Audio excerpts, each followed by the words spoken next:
ജീവിച്ചിരിക്കുന്ന ആൾ മരിച്ചുവെന്ന് രേഖപ്പെടുത്തിക്കൊണ്ട് തെരഞ്ഞെടുപ്പ് കമ്മീഷൻ ഇടുക്കി പൂപ്പാറ സ്വദേശിയായ വയോധികയാണ് വോട്ടേഴ്സ് ലിസ്റ്റിൽ നിന്നും ഒഴിവാക്കിയിരിക്കുന്നത്. വോട്ടർ മരിച്ചുവെന്നാണ് കാരണമായി രേഖപ്പെടുത്തിയിരിക്കുന്നത്. ഇടുക്കി എസ്റ്റേറ്റ് പൂപ്പാറ സ്വദേശിയായ 81 വയസ്സുകാരി കുപ്പശ്ശേരിയിൽ രാധാ വേലായുധൻ മരിച്ചതായാണ് തെരഞ്ഞെടുപ്പ് കമ്മീഷൻ വിധിയെഴുതിയത്. 60 വർഷത്തിലധികമായി എസ്റ്റേറ്റ് പൂപ്പാറയിൽ സ്ഥിരതാമസക്കാരിയാണ് രാധ. കഴിഞ്ഞ തെരഞ്ഞെടുപ്പുകളിലെല്ലാം വോട്ട് രേഖപ്പെടുത്തിയിരുന്നു.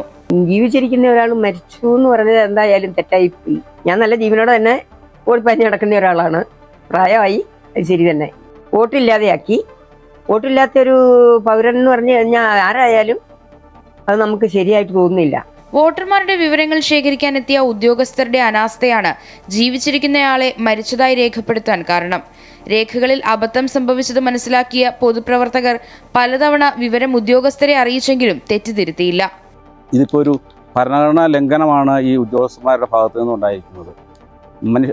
ഭരണഘടനാപരമായി മൗലികാവകാശങ്ങൾ നിഷേധിക്കപ്പെടുന്ന ഈ പ്രവൃത്തി ചെയ്ത ഉദ്യോഗസ്ഥന്മാരുടെ പേരിൽ സത്വര നടപടികൾ സ്വീകരിക്കുകയും ഈ അമ്മച്ചിക്ക് ഈ വോട്ട് രേഖപ്പെടുത്താനുള്ള അവകാശം വോട്ട് ലിസ്റ്റിൽ പേര് ഉൾപ്പെടുത്തുന്നതിന് വേണ്ട നടപടികൾ ഇലക്ഷൻ കമ്മീഷന്റെ ഭാഗത്തു നിന്ന് ഉണ്ടാകണമെന്നാണ് ഞങ്ങൾ ആവശ്യപ്പെടുന്നത്. വോട്ടേഴ്സ് ലിസ്റ്റിൽ പേരില്ലാത്തതിനാൽ ഇത്തവണ സമ്മതിദാനാവകാശം വിനിയോഗിക്കാൻ കഴിയാത്തതിന്റെ വിഷമത്തിലാണ് ഈ വയോധിക.